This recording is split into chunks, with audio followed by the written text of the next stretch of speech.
Good morning, class. This is Tim. Hope you're all doing well. This is the next learning plan. Let's take a look in Blackboard. Lesson Plan 5 is Chapter 8.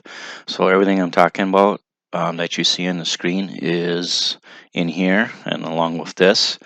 So we're going to learn how to do a beam selection. Okay, I've also included beam analysis, but due to our situation, I'm just going to go over beam selection. Beam analysis is pretty much the same way. You just got to do some more checks. In a typical situation, you folks are designing new homes, so beam selection is the most prevalent, probably in your career. But the book does go over beam analysis. So with that, we'll start our lecture here.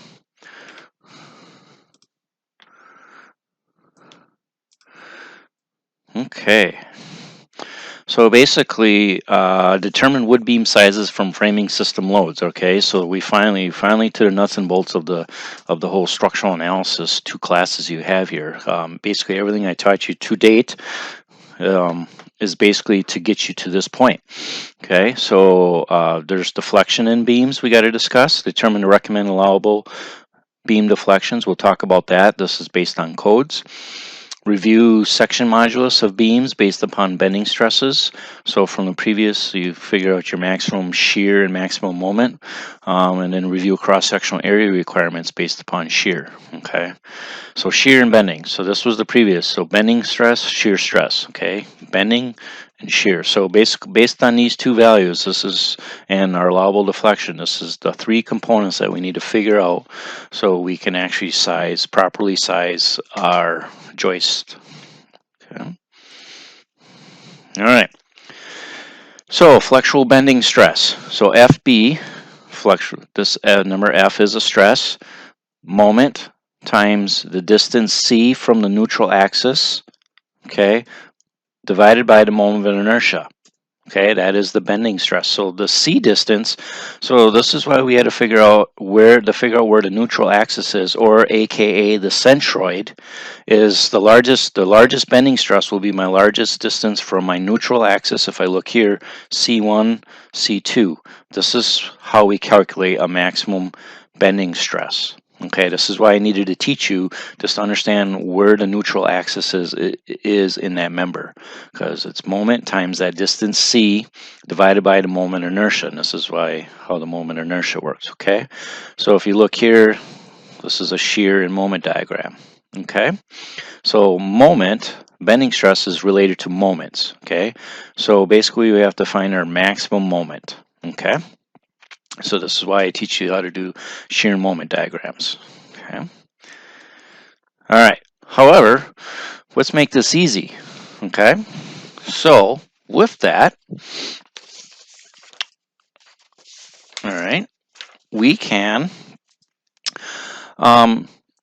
So if I go back here, basically, if I know my maximum moment, the C changes. And the distance C changes and the moment inertia changes every time I change my member. Okay, so is there an easier way that we can figure out, basically back calculate a size of a member without doing several calculations? Okay, and there is. So that's something called a section modulus, where they derive the section modulus. Okay, so knowing the maximum bending stress, okay, actually the allowable bending stress, because we know those from tables, and our allowable or maximum moment from our shear moment diagrams, we can back calculate a required section modulus. Okay, so let me go to our tables here. Okay, if we look right, okay, so let me zoom in here. So if we look right here, as you can see here, allowable bending stress. So based on the material I'm using in the wood, this value is given to us from a design table. Okay, all right.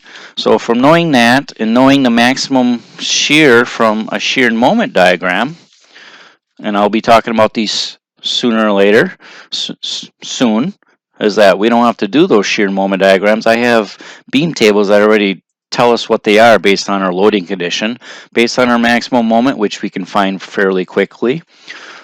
We can now go and look at this table. If I zoom in just a little bit more,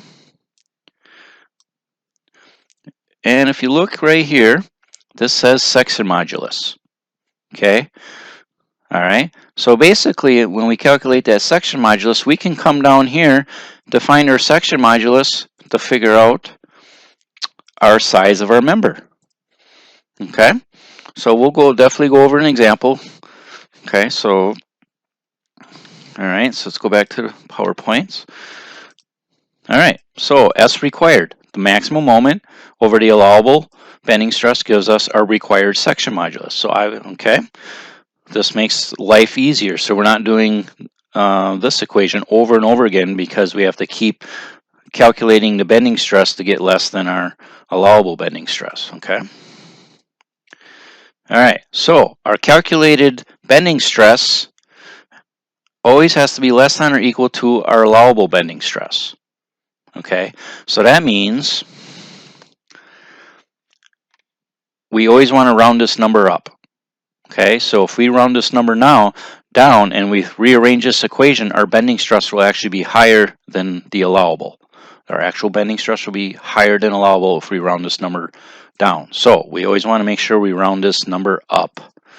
Okay, so because we cannot have our calculated bending stress be greater than our allowable. So our calculated bending stress, FB, has to be less than or equal to the allowable bending stress based on design tables. All right, shear stress. Okay, so here's shear. It can just literally shear off, or it can be longitudinal shear, just like a deck of cards sliding upon each other. Okay, so and we always have our neutral surface, or AKA centroid, as they call it.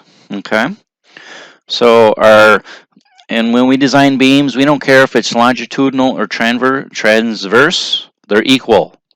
They're equal. We make them equal. This makes our design a lot easy. Okay. All right. So shear stress equation. Oh boy. All right. So if you want to do a beam analysis, like if you're doing a remodeling condition, this is where you have to plug and chug these into this equation. You analyze an existing beam. Same as if you were going back, if you're analyzing an existing beam, okay, we would have to plug it into this equation because we're not selecting a beam. We're analyzing an existing beam. Okay, so this is where these equations come into. But if we're doing a beam selection where we're designing, we're going to this equation. So now let's talk about shear. So if I'm designing an existing beam, all right, so we have our neutral axis, okay, and if you look here, shear Q over I times B. That is a very long, complicated equation. It's not too complicated, okay? So shear stress, V is the shear, the maximum shear. Q is the area above or below the level at which the shear stress is desired. So we have to design it.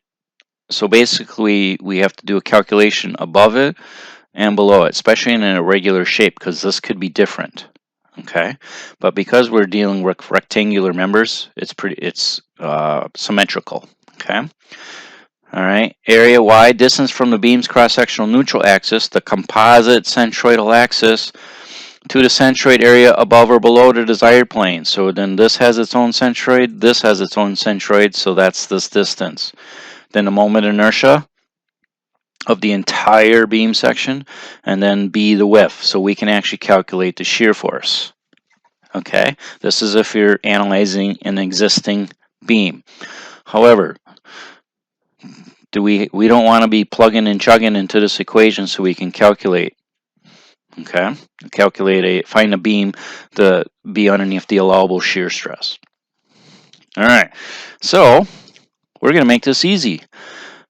Based on research, we know the maximum shear usually appears right at the neutral axis. Okay, so we did some back calculation for solid rectangular cross sections. We can take 1.5 times V, the maximum shear, divided by the area of that beam, equals FV, shear stress max, at the neutral axis, because that's where we know where it's going to occur. Okay, so instead of solving for that shear stress, why don't we back solve for A required equals 1.5 V divided by FV allow. All right, so if we go back to our design tables, oops, wrong one. Okay, let's go back to our design tables.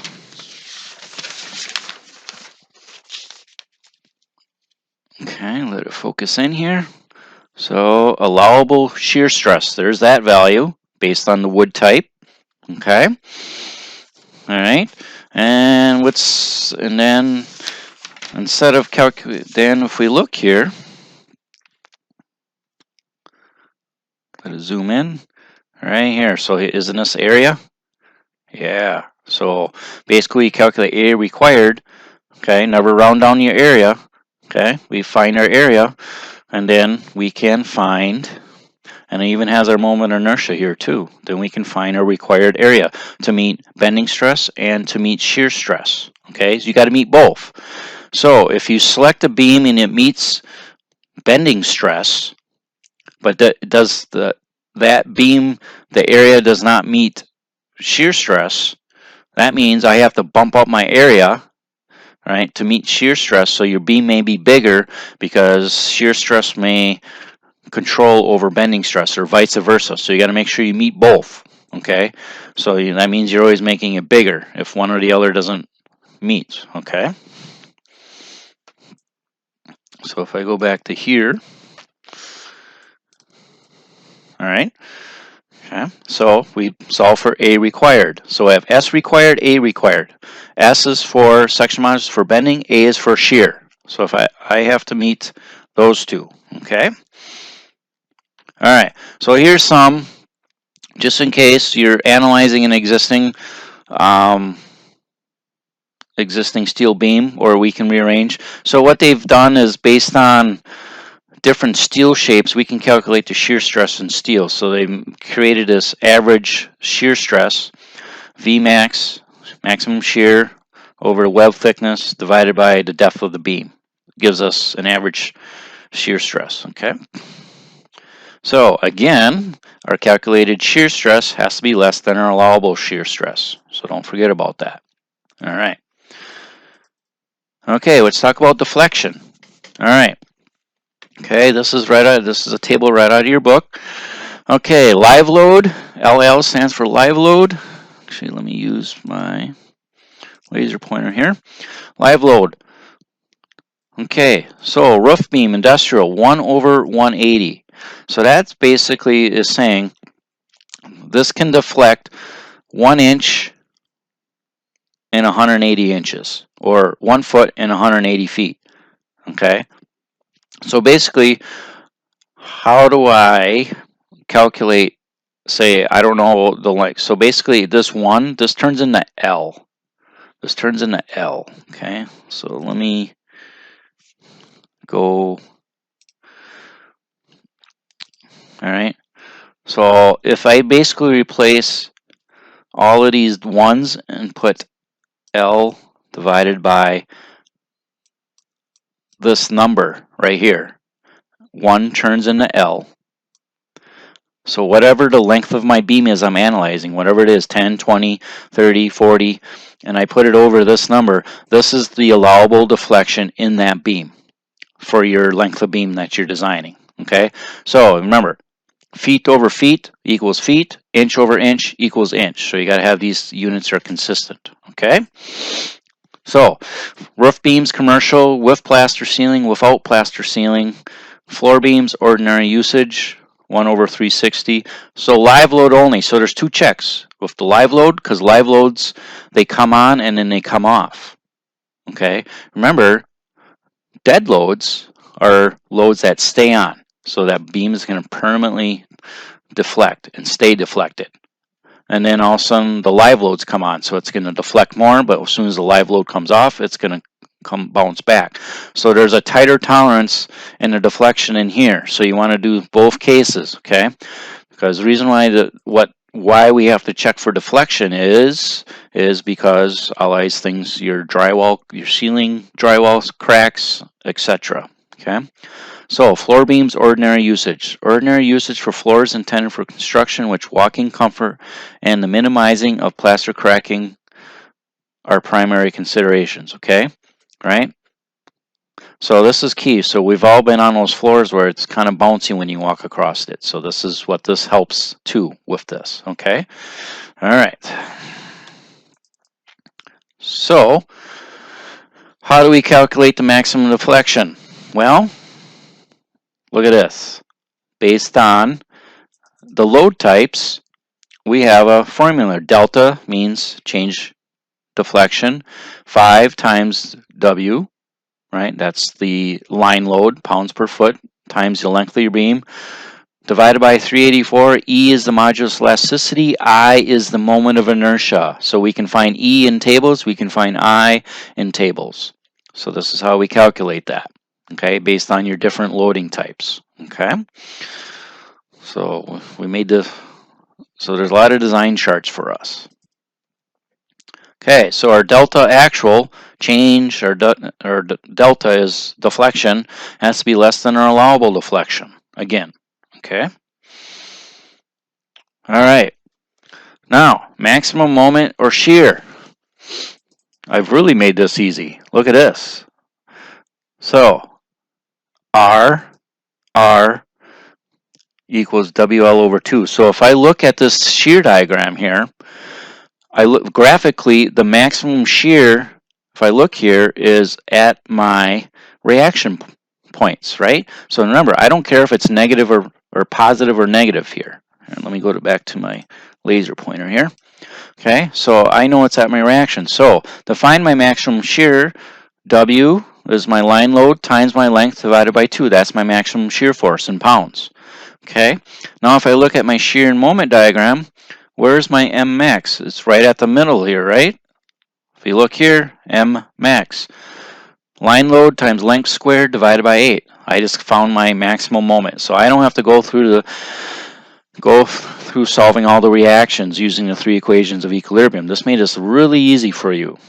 Okay, so we need this value, shear, maximum moment, and our maximum deflection is this equation right here. Okay, now if I have a point load in the middle, here's my maximum shear, R equals V. See, V. So P over 2 is the maximum shear force. Again, my maximum moment is in the middle. Okay, M max is P times the length of the beam divided by 4. And then here's my maximum deflection in the middle. Okay, so there's in Blackboard I have attached several shear moment tables. So based on where that load is, they actually give you all the equations you can just plug and chug. Okay.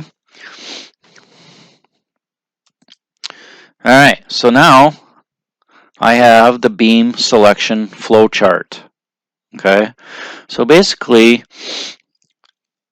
when you read the book, it doesn't give a quite clear, concise, how do I do this? Okay, so I created this selection flow chart.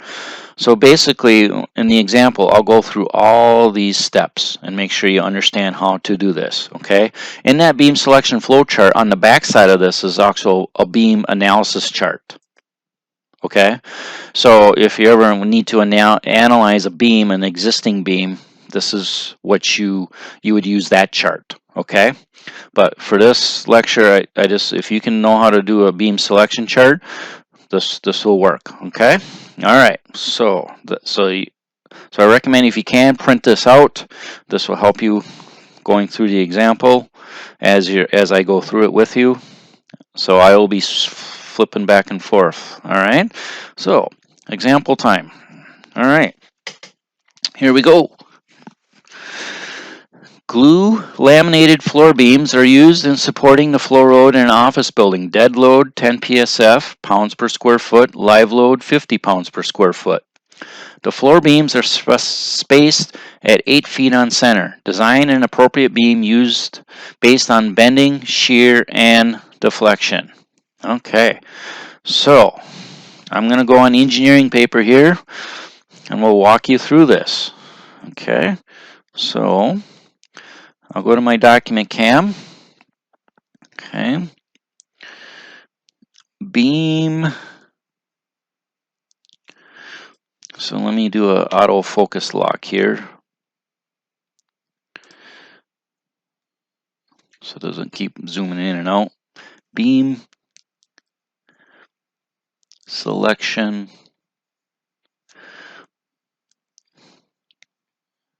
Example. Okay, so the problem says, all right, so we have a beam here. So I'll draw it out here. So actually I'm going to look at this, so I'll draw it and then I'll go back to my engineering paper. Okay.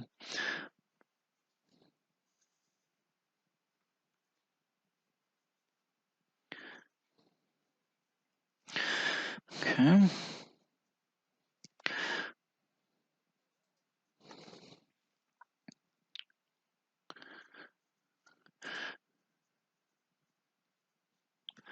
Okay.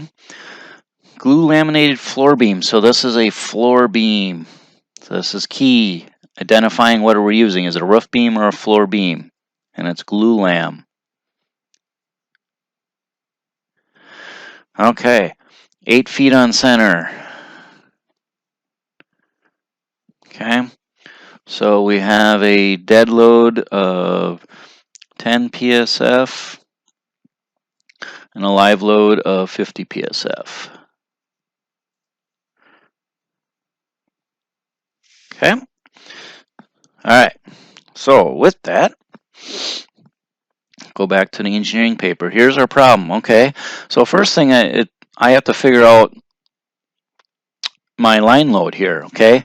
So remember my line load, if it's the beams are 8 feet on center, remember the tributary width is basically the center, half 4 feet go on one and 4 feet go on the other. So to basically figure out my line load, W, is, so now when you design a beam, so we're going to separate this out when we do deflection, but when we're designing beam for resisting shear and bending, we want to include the live load and the dead load. Okay, so we're going to assume that this includes, okay, live load and dead load. So ignore what I just said there. So live load and dead load. So equals 10 pounds per square foot plus 50 pounds per square foot times 8 feet equals, so that's 60 times, that's 480, equals 480 pounds per foot. Okay, so that is up here. So this is my load per foot on each of the floor beams, 480 pounds per foot. Okay, all right, so now let's go back. Let's go to this. Okay, beam selection. So if I zoom in, start. So first I need the load diagram. Okay, all right, calculate maximum moment M max and maximum shear V max in beam. Okay, so how do we do that? So if I go back to here, oops, here we go. So does this look like our problem right here? Yes, it does. So if I look at my engineering paper, here we go. It's a uniform distributed line load, 480 pounds per foot. I can find my M max and my shear max, maximum shear, maximum moment. Okay. All right. So this is step 2. Okay. I'm in the beam. So let me beam selection chart. Okay. All right. Okay. So V max equals, okay, WL over 2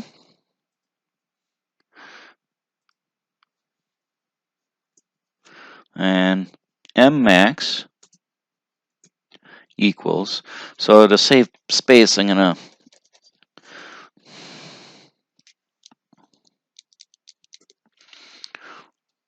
M max equals WL squared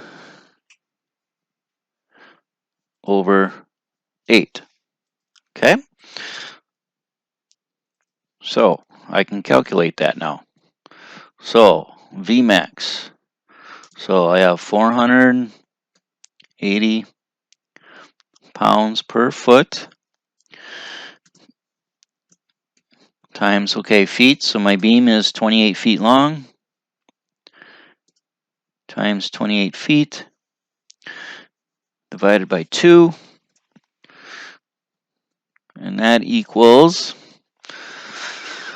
so 480 times 28 divided by 2, 6,720 pounds equals my maximum shear. Okay, my maximum moment equals 480 pounds per foot times 28 feet squared divided by 8. And this will equal, so this is a value I need right here. Let's kind of box in. So 480 times 28 squared divided by 2 equals 188,160 foot pounds. That equals M max. Okay, I'm just going to double check my numbers here. 480 times 28 squared equals divided by 8.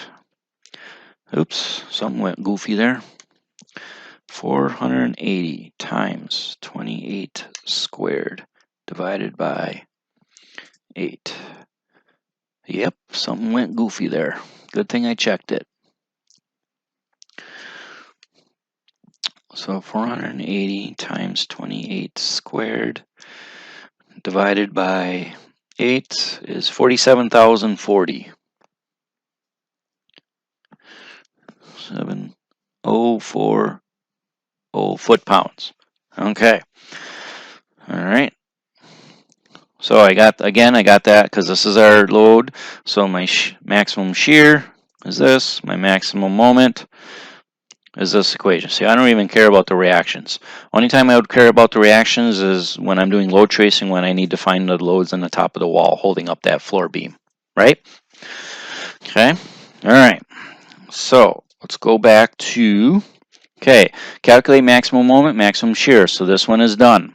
Calculate required section modulus based upon allowable bending stress, FB allow, S required equals, so I put the equation M max divided by FB allow. Okay, so step 3.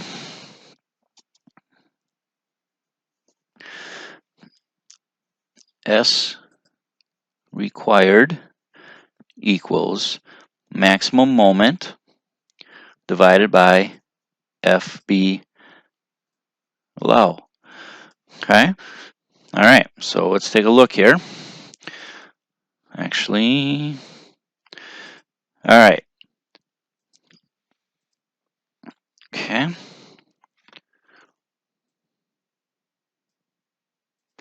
All right. So it's a glue lamp, correct? So we needed an M. So what do we have here? We have glue lambs on the bottom here. Glue lamb beams right here. So FB allow, I'm just going to show you, it's right here. Come down to glue lamb, so it's 2400 PSI. If I just come across here, that's my FB allow, it's 2400 PSI. Okay. FB allow equals, that's pounds per square inch. PSI. All right, M max. All right, this is tricky.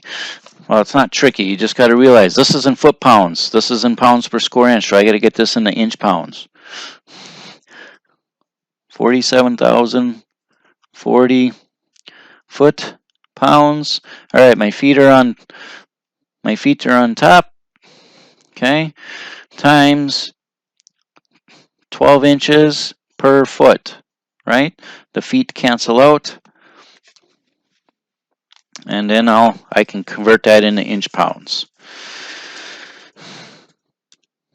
Times 12, so that's 564 480 inch pounds. Okay, so now I can plug and chug into my formula. S required equals 564 480 inch pounds divided by 2,400 pounds per square inch. So the pounds cancel out, the inches squared comes up, so we're actually ending with inches cubed. That is a section modulus. Okay, so if I divide this by 2,400, okay, equals 235.2 inches cubed equals S required. Okay, all right, so this is my S required right here. Now I want you to I'm going to mention something here. So now we got to check shear, right? Now when we select a beam, I want you to keep in mind we have not added the weight of the beam yet. So that's why I stopped myself up here in the upper part of the beam. So this does not include the weight of the beam. Okay, unless it specifies in this. Well, when you're selecting a beam, we don't know the weight of the beam, right? So these are the loads on top of the beam, okay? So when we calculate this, we got to add, there's a moment added due to the weight of the beam, okay? So we can create a line load from the weight of the beam, okay? So that means that's going to bump this up a little bit. So keep that in mind when we're selecting that you include that right away, all right? Otherwise, you got to go through the design again, okay? All right, so, okay, we calculated my S required, okay? So now we come down here, let's go to step 4, calculate required section modulus. So basically, depending what we're using here, non-standard sections, steel, okay? Basically, this is what the formulas you need to use to figure out my required area, okay? So solid, but typically in residential we're using solid wood beams. So A required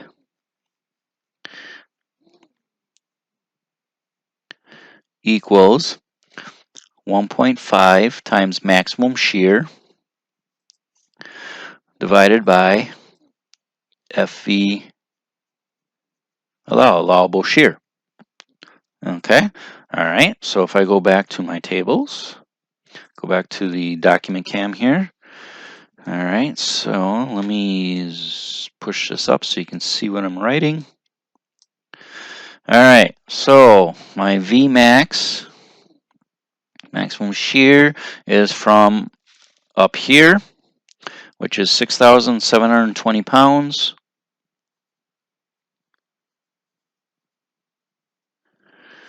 Okay. Alright, and my allowable shear stress, that comes from our tables here. So allowable shear right here. So if I look here is 165 pounds per square inch for a glue lam. Okay.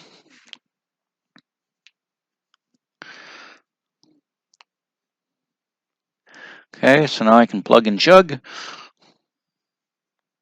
A required equals 1.5 times 6,720 pounds divided by 165 pounds per square inch. So now I'm left with square inches because the pounds cancel out. So area is a two-dimensional number, square inches. Okay. So I take 1.5 times 6,720 divided by 165. So this is telling me I need 61.09 square inches of area to resist shear, equals A required. Okay. All right. So that's that. Okay. Okay.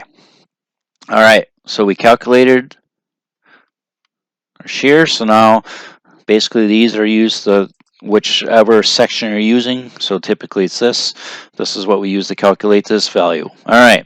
Select the beam based upon S required and A required. Okay. So you got to meet both. You got to meet both S required and A required. We got to meet both of those. Okay. So this is a thing here. B over H should be greater than 1/4 or less than 1/2. That is the most efficient. That is the most efficient beam section. Okay. Because as remember, when we do moment inertia, how do we make beams stiffer? Do we make them wider and flatter? Remember the diving board situation, or do we make them less narrow and higher? That creates a more efficient beam section, and that allows us to become a stiffer member. Okay, so with that, so knowing that I have to meet, so let's go back to I have to meet both of these. My required section modulus, my required area. Okay, so now let's go back to our tables here. All right, so first is required section modulus. Okay, now be careful, this is the millimeters, this is inches. So if I look down here, my required section modulus is 235.2. Okay, so granted, beams and columns. Just want to look here, lumber. So typically in glue lams, so typically it'd be dimensional lumber, but typically in glue lams, right, they make specified sizes. So we'll just go with it here. All right, beams and columns. All right, because if I look here, I'm nowhere near that. Okay, but if I come down here, my required section modulus again was 235. So here we go. I have an 8x14, which is 227. That's less than 235. Or my next is an 8x16, which is 300.3. Okay, so right now I'm selecting an 8x16. Now, here's a key. So this is per 8x16, right? So say I want to, so I could use a 6x10, right? And basically, say I want to use 3 of them. So if I take this value times 3, that'll be my total section modulus. So this is per individual, okay? But remember, we want to have that height base to height ratio. So I'm going to start with so looking at that, I'm going to select a 8 by 16, okay? And my section modulus for 1, so S equals 300.3 inches cubed. Okay, now I also got to meet the area. So my 8 by 16, my area is, where's my area? Inches squared is 116.25. So if I look here, here's my area column. Remember, don't use this one. Use this one. Okay, here's my 8 by 16, 116.25 inches squared. Okay, so section modulus. Is this number bigger than this number? Yes. Required area. Is this number bigger than the required area? Yes. Okay, so that's good. So this is the beam I'm selecting. Is an 8 by 16. It's going to be a glue lamp. Okay, let's check the height B over H ratio.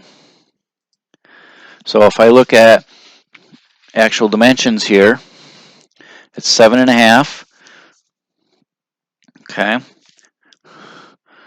7.5 divided by 15.5. Okay,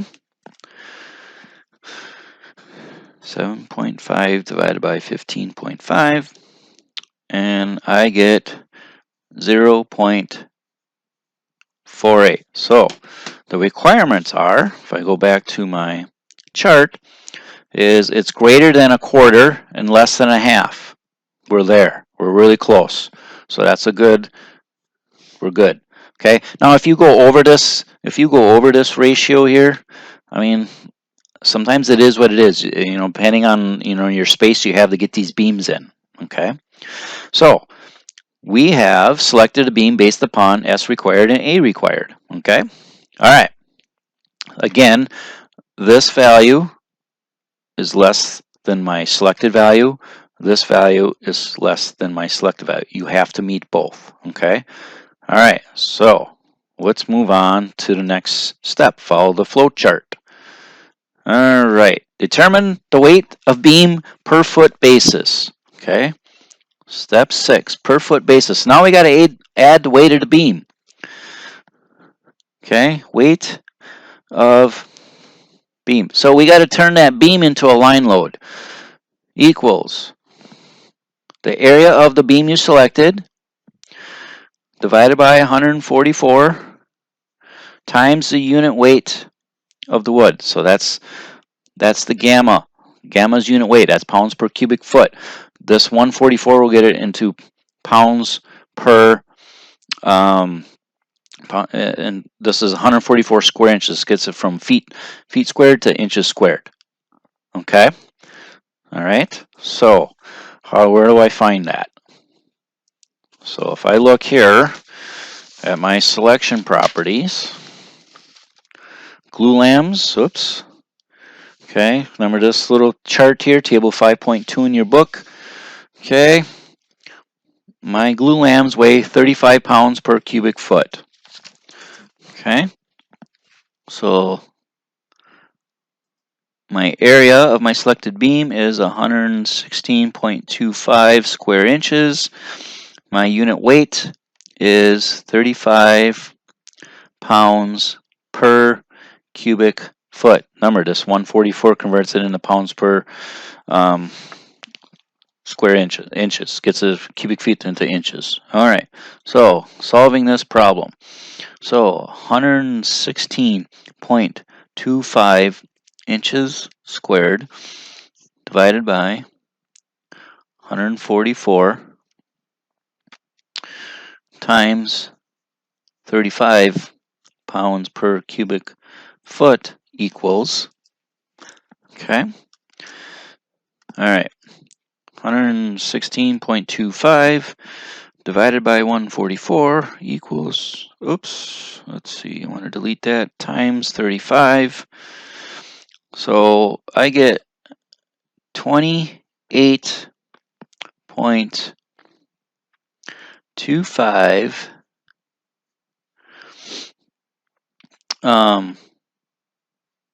pounds, okay, pounds per foot, okay.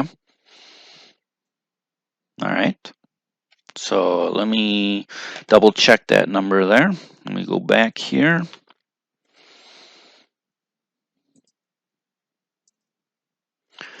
So let me just need to do a little check here. I'm going to pause it for a second for just a little break.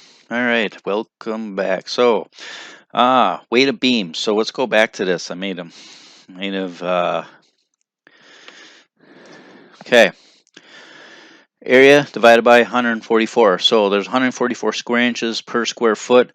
So basically this gets us into square feet times 35. So I can turn this into pounds per foot. Okay. So that is what this is this is an additional line load. Okay. The weight of the beam is 28.25 pounds per foot of weight of the actual weight of the beam. Okay.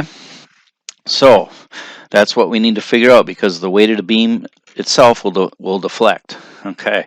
So if I go to the chart now, okay, calculate the additional moment M add and additional shear due to the weight of the beam. So basically I use these original equations, okay, from up here because it's also a line load, right? So basically I just take this additional weight and put it to here and there. Okay, use the exact same equations because it's a line load. Okay, so I want to add that additional moment, that's bending moment that's created in the beam, and additional shear from the weight of the beam. Okay, all right. So doing that, so let me see if I can zoom up a little bit here. So now I'm still on step 6. That's still on that same square. If I look there, I'm still right here. Okay, so I'm gonna do my shear add. So that's this equation, which was W beam, right? Because that's what W is. This is a line load. That's what this stands for right here. W beam times the length of the beam divided by 2, which equals 28.25 pounds per foot times the beam was 28 feet long divided by 2. So basically the shear added to that 28.25 times 28 divided by 2 is 395.5 pounds. That's quite a bit. That's a big hefty beam. Equals the added shear from the weight of the beam. Okay, so now I'm going to do the same thing. That's quite a bit of shear load if you think about that. So now let's do M add. So that's W beam. Remember, I'm using the same equation because it's a distributed line load. W beam times L squared over 8. So that's, all right. So 28.25 pounds per foot times 28 feet squared divided by 8. And let's see what we get there. 28.25 times 28 squared divided by 8 equals 2,768.5 foot-pounds. Okay. Now remember, because we got to get that in inches, times 12 inches per foot, and that equals 33,022 inch-pounds. Okay. Of additional moment added to that beam. Bending stress. Okay. Moment, bending stress. I interchange those terms. All right. So knowing that equals M add. All right. So this is page 1 of 2. Page 1 or 2. So let's go to page 2 of 2. So now that was step 6. Okay. All right. So now, what's our next step? Calculate S add and A add due to the weight of the selected beam. Okay. So again, we're using the same formulas because, okay. So S add. So I'm just gonna, I gotta just zoom this, move this down so you can see me. Okay. This is the beam selection example.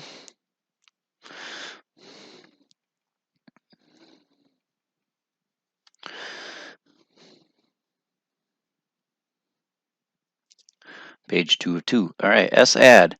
So again, S add was, or S required, it's the same equation as S required. So that's my added moment divided by my allowable bending stress.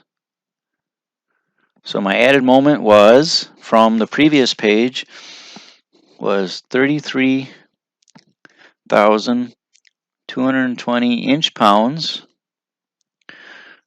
divided by my allowable stress from the glue lam, so you look, is 2,400. Okay, exact same equation. It just, we're just, okay, pounds per square inch. Okay, so with that, we'll get inches cubed. So 33,222 divided by 2,400. So I need to add 13.8 cubic inches of section to resist the weight of the beam. Okay? All right, so the added area to resist the shear from the weight of the beam is 1.5 V add divided by my allowable shear stress. Okay, so my additional shear, so that's 1.5 times 395.5, because this number is my added shear, divided by, all right, so A required divided by my allowable shear stress, which is 165 pounds per square inch.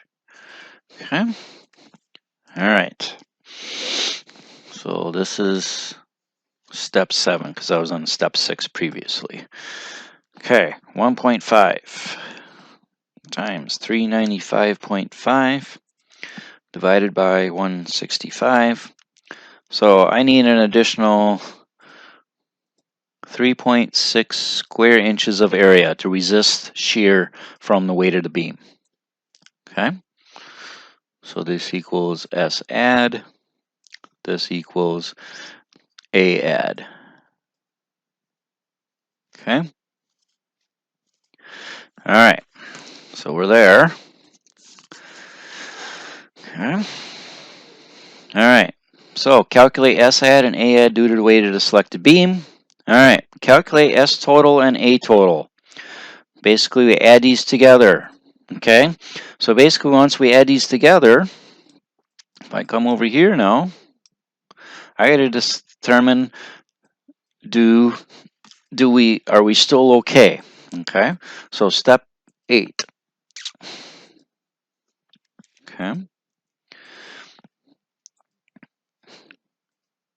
S total equals S required plus S add. So my original required section modulus was, now let me ask you this question. Okay, okay, S required, right? That's not the S that I selected. This is S required. Okay, so make sure you don't mix that up. Okay, this is the original S required all the way back from step 3, S required. Okay, so that is 235.2 inches cubed plus my S add is 13.8 inches cubed, and that equals, oops, 235.2 plus 13.8 equals 249 cubic inches of required section modulus, including the weight of my beam that I selected. Okay, same thing for A total equals the A required. Remember, this is the A required calculated from step 4 plus the added area due to the weight of the beam. So that is from step 4, A required, I needed 61.09 square inches plus my area required, or my added area due to the weight of the beam. So I add these together. Let's see, 61.09 plus 3.6, 64.69. So 64, we'll just go to 0.7 square inches. Okay. All right, that's step 8. Okay. Now we got to ask our question, answer this questions. So, all right, S total less than S of selected beam. So my total S is less than, this is basically of my section modulus of selected beam. So both of these have to be yes before I move down. If one of these equals no, if one of these equals no, I come to here, I select a larger beam, I calculate the new weight, and I come back down and kind of repeat the process until I get it. Okay, and then because both of these have to be yes before I can move down to this next analysis. Okay, so let's figure that out. So step 9. Okay, S total equals 249 cubic inches, and is that, so basically what am I saying there? My S total is less than my selected beam. What is my S of my selected beam? Where did I find that? Remember that? That was from step 5. That's right from the table. Here's my selected required section modulus is 300.3 cubic inches. Is less than or equal to 300.3 cubic inches. Is that true? Yes, we're okay. A total. So this is basically my required total, my required area, my required total section modulus equals 64.7 square inches. That has to be less than my selected. Okay. My area of my selected beam is 116.25 square inches. Is that true? Yes. So the beam I selected, the section modulus of the beam I selected was greater than what it was needed to resist the bending moment from the load plus the weight of the beam, and then the required area of the beam, the area of the beam selected is larger than the required area to resist the shear of the loads plus the shear from the weight of the beam. So we're okay. Okay. All right. So that means both of these hit yes. So if one of these meets no, we got to continue the process, go bigger. Okay. So remember that when we're way over here. S required, A required, okay? Select the beam. Remember, may want to go a little bit bigger because we know we got to add the weight of the beam in this step. Okay, so they're both yes. All right, use deflection formulas to analyze beam deflection, delta max, add the weight of beam in calculation. Okay? All right, so step 10. All right, so where is that? Where's our beam deflections? All right, max center, right? That's more, or right here at center. So this is a distributed load, okay? And the weight of our beam is also a distributed load. So this is our delta max. So this is our delta max equals 5WL to the fourth. So 5 times W times the length of the beam to the fourth divided by 384 times the modulus elasticity times the moment of inertia. Okay? All right. So let's define our load. So now if we remember, we need to divide our loads up. Live load only, so we got to calculate our live load deflection, and we got to calculate our dead load and our live load deflection. So is the weight of the beam a dead load or a live load? It's a dead load, okay? So now this is where it gets a little bit tricky, okay? So delta Lao equal, okay, so this is a floor beam, ordinary usage, live load equals L over 360, and then dead load plus live load equals L over 240. Okay? All right. So basically, I wrote down, based on that table, it was a floor beam, so we got to separate our live loads and our dead loads. Okay? So going all the way back,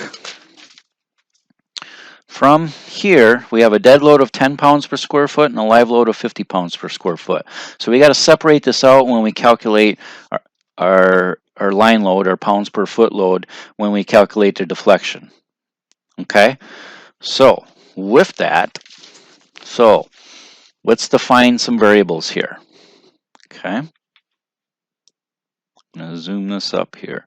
So, our line load, our distributed, or uniform distributed live load, WLL, equals, so 50 pounds per square foot times number, it's 8 feet on center, our beams from the problem. So that equals, what is that? I can't do it, it's Monday morning. 400, right? Yeah. 400 pounds per foot. So to calculate the maximum deflection based on the live load, this value goes right there. Okay, so now let's calculate our uniform distributed line load, live load plus dead load. So that equals, so our dead load, because remember that stays on there, is 10 pounds per square foot times 8 feet equals 80 pounds per foot plus, okay, back to here, our weight of our beam. What is our weight of our beam? Right here. From step 6 of our beam, selected beam, okay, is 28.25. I'm going to round that up. 29 pounds per foot. Okay, and that is 109 pounds per foot. Oops. I gotta add the 50 pounds in there too. I made a mistake. So it's 10 pounds per square foot. Let's recalculate this. Live load plus dead load, Tim. Sorry about this. 10 pounds per square foot plus 50 pounds per square foot times 8. That equals 480 pounds per foot. Plus, now we got to add the additional dead load of the beam, 29 pounds per foot. That was again from step 6. Okay, so 480 plus 29 is 509 pounds per foot. So, okay, so now we're going to this number will go into here when I'm checking this criteria. Okay, so weight of beam. Okay, all right. So I have these defined. Our length, our L, is 28 feet. However, we want to calculate our deflection in inches. So times 12 inches per foot. Okay, 28 times 12 equals 336 inches. All right. Our modulus elasticity, where do we find that? Well, we can go to our little beam table. Modulus elasticity, KSI, glulam, is 1 million right here, 1,800,000. Okay. Equals 1,800,000 pounds per square inch. Okay, it says 1,800 KSI. All right, moment of inertia. Okay, where can I find that? We don't need to do the calculation. We can go look at our tables. So if I go back to my table here,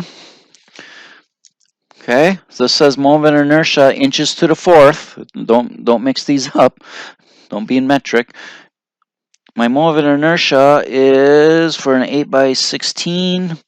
That's the one we use is 2327.4.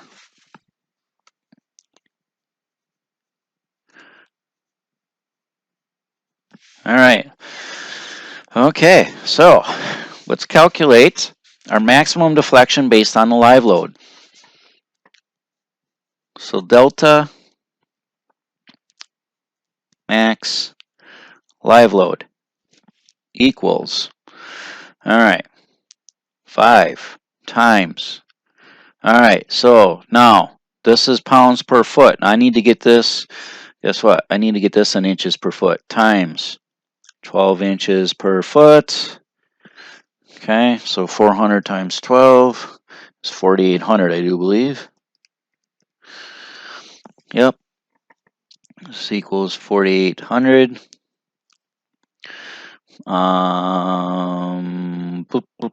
Pounds per inch. Okay, and this guy, 509 times 12 is 6,108 pounds per inch. Right? Because I want my answer in inches. So everything needs to be in inches, everything needs to be in pounds. Okay? So 5 times 4,800 times my length of my beam, 336. I need to raise that to the fourth, divided by 384 times, okay, times E is 1.8 times 10 to the 6th, okay, times 2327.4. All right, so here we go. So I'll show you how to do this without making this too complicated. 5 times 4800 times 336. Okay, I need to, as soon as I find my value that I'm looking for, raise to the 4th, enter, equals, okay, divided by 384 equals, divided by 1.8, let's see, exponent e to the 6th equals, divided by 2327.4. That is not correct. So it should be very small deflection here. So let me try this again. So I'm going to pause this so you're not sitting here and watching me figure out how to use my calculator, but this is a very good okay, and I'm going to pause this, figure out how to use my calculator, then I'll make sure I can get it for you, and then we'll continue on. Just give me a second, please. All right, I got it. So I just mistyped a number. So 5 times 4800 times 336 to the 4th, divided by 384, enter, divided by 1,800,000, enter, divided by 2327, equals 0.566 inches. Okay, now let's calculate. So this was live load, right? So that's, this guy went into this equation right there. All right, so live load. L, remember, 1 over 360, remember you just turn that 1 into an L. So my beam in inches is 336 inches. So I'm going to put delta allow equals 336 inches divided by 360, and we'll get an allowable inches.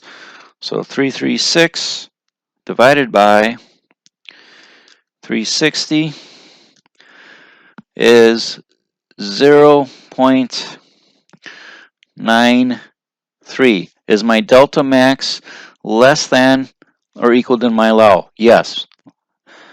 Little over a half inch is less than, little less than an inch. So I meet my deflection criteria for my allowable.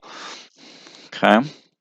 So for my live load only. Okay. I can go up to an inch of deflection for my live load, almost up to an inch. Okay, so I met this one. So now I'm going to check this one. Okay. All right. So delta max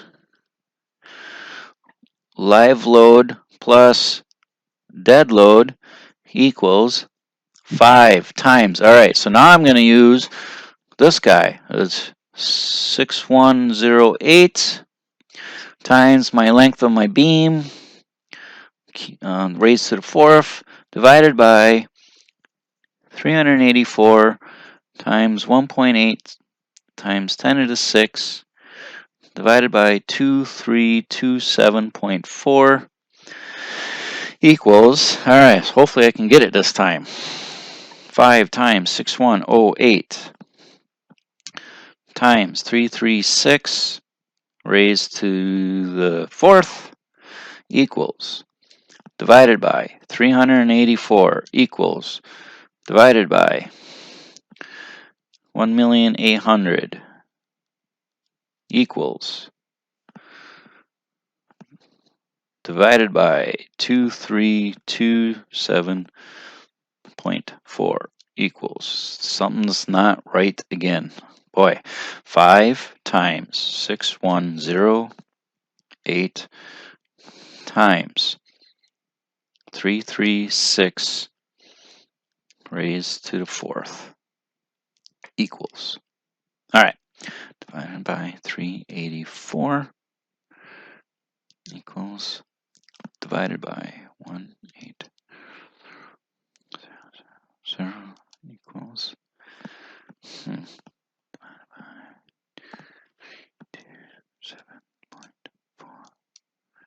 Okay, I'm gonna have to pause again.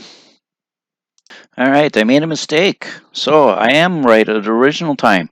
So if I look at this, I'm getting 190 inches of deflection because I just realized this. If I look at my length of my beam is 28 feet long and that load on there is very high. Okay, so I do not meet my required deflection. So I calculated this guy and I am 242 inches, which is crazy, isn't it? So I do not meet this. So my delta allow for my live load and my dead load is 1 over 240, right? So that is 336 divided by 240, and that equals 336 divided by 240. So I'm allowed up to 1.4 inches, okay, of deflection. All right, so now what do we do? Well, this is kind of good that this happened. What do we do? Okay. All right, so if I look, let's go back to the table. And let me zoom this. All right, so delta max less than to delta allow. If the answer was yes, our analysis was complete. If our answer was no, guess what we do? We need to select a larger beam, okay? And then we got to add that weight of the beam, do S add, A add, and then we basically continue on here. So with that, we need to do that, okay? So what can I do here to make... So I'm actually going to go to page 303. Okay, so I'm going to just change that to 203, and the first one is 103. So if I look at this equation here, say I just want to go with the...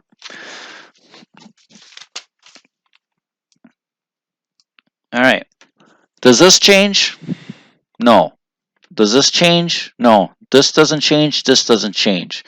Okay, this will go up because if I add another one, okay, if I add another one, this will go up in increments. Basically, this number right here will double, right? This guy, okay? The weight of the beam, if I look at that. All right, so if I take two of these, this will double, okay? So if I take two of those, I can take this times 2. All right. So basically, what we need to do to resist this beam is we're gonna double this guy right here. Okay. So with that, so this was, let's see, let's go back to here. So we calculated this. So this was step 10. The answer was no. No. So now we're going to go back, basically, make one bigger and go all the way, starting all the way back to...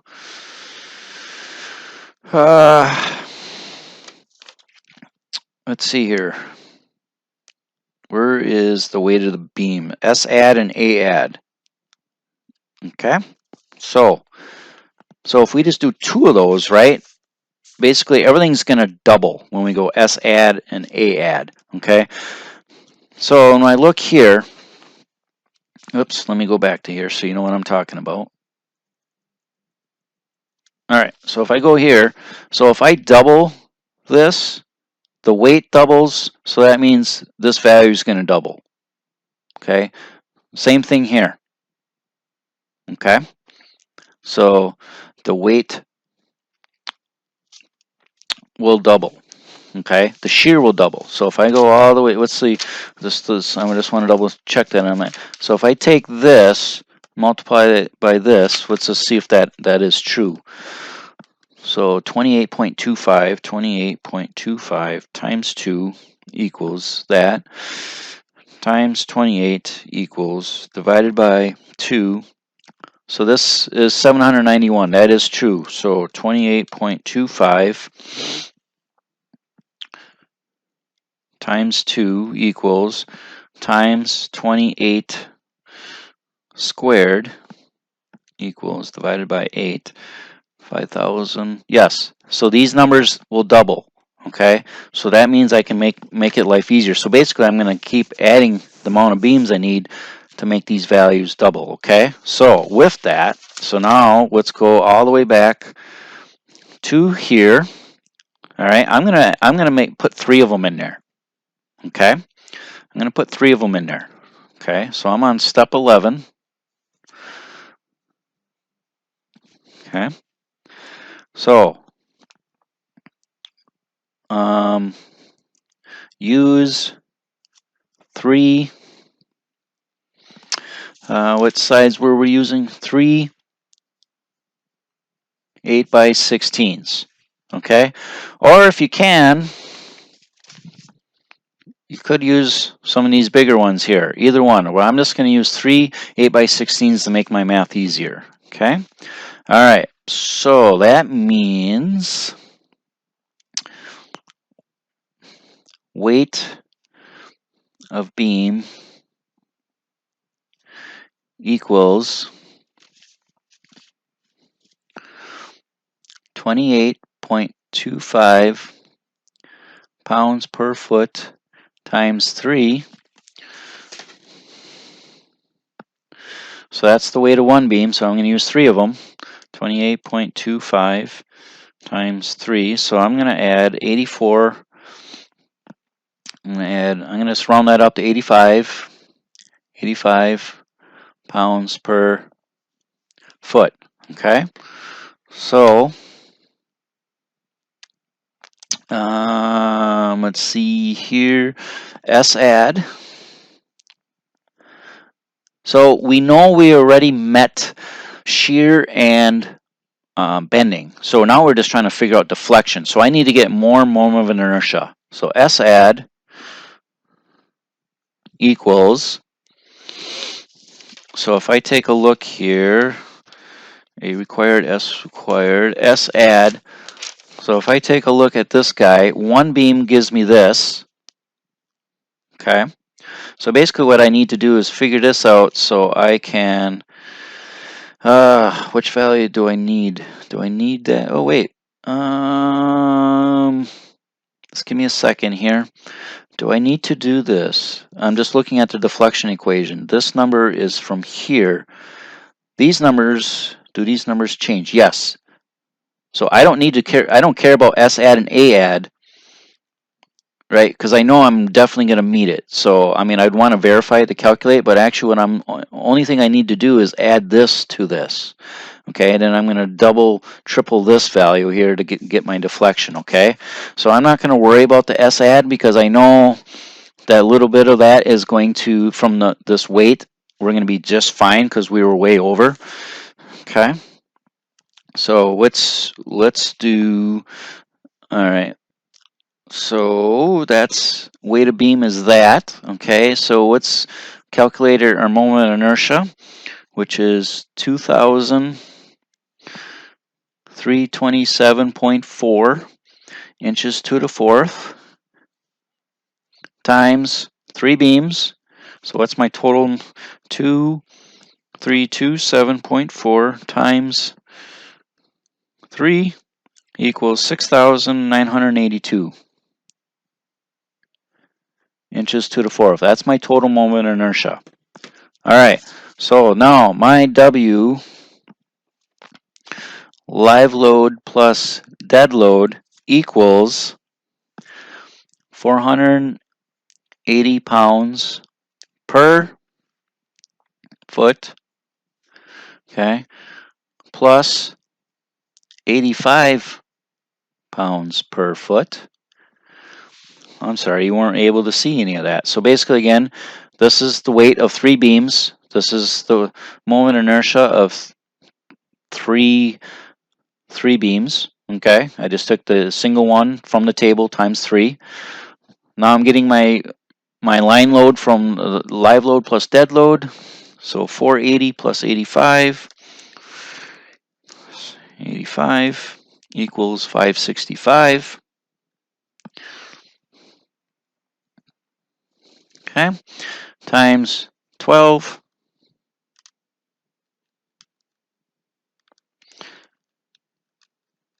equals 6,780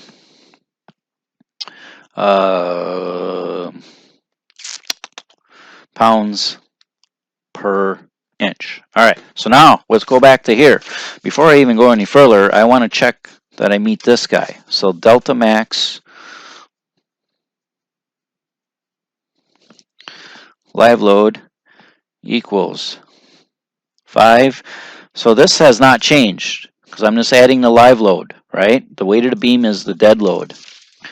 5 times 4,800 times the length of my beam raised to the 4th divided by 384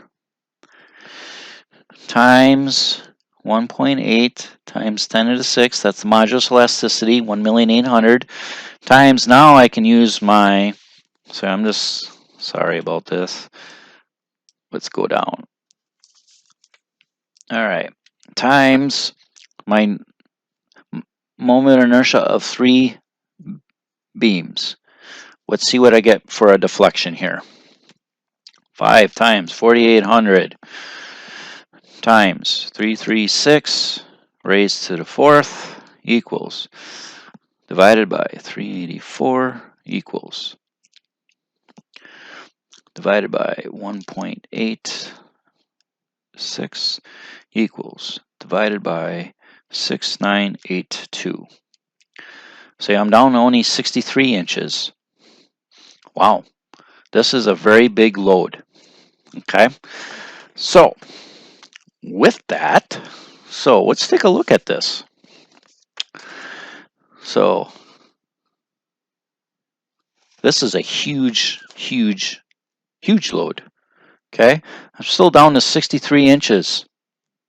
Okay, this does not less than my allowable 0.93 inches. Okay, so if I look at this thing, that span, 28 feet, is a long span. So basically what you do, so I don't need to keep going here and wasting our time, what do? I keep going this. Okay, I know I'm going to meet this. Because remember, my required was met. If I go all the way back to this step, right here, I'm required. So every time I add more beams, I'm increasing my S, right? I'm increasing my S, so I'm always going to be over this. So it's not going to break in bending or shear. I'm just trying to get it deflection. So the more I add, the bigger these values are going to get. So I'm always going to be okay here. So in reality, if I know I'm doing that, I do not have to recalculate S add or A total and S total, right? Because I know those are going to be the same. I'm just trying to get my deflection under control here. So what would I do? Okay, so 8 by 16. So if I had a spreadsheet, I need a very large, so I might be up to a 12 by 18 here, just to hold these beams here. Okay, so the process is the same. So I'm not going to give you a problem that this fails on you, obviously, because this is the first time I did this example problem. So this is awesome that this actually happened to me. So this is what I know, this is what I'd have to do. I'd have to keep finding beams bigger and bigger, or doubling the size of here, because I need, only way I can make this thing stiffer is by increasing the moment of inertia. Okay, so I can either do that. So this one is 29. I'm thinking, just looking at this, I might need like 2 or 3 of these just to hold that load. Okay, so with that, so once I get my deflection under control, my analysis is complete. Okay, so recap, go through this. Okay, basically figure out the load on the beam. Just go through those steps.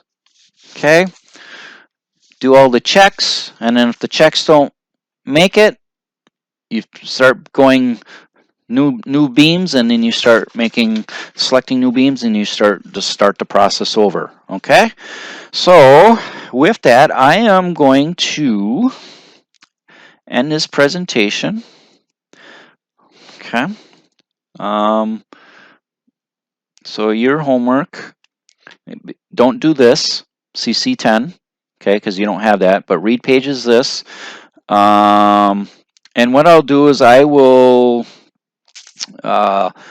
I'm going to do is I'm going to find some homework problems, and I will scan those in for you. Okay, so with that, I am complete, and I will upload this video, and good luck, and hopefully this makes sense, and I will let you know for homework problems, and let me know of questions. Okay,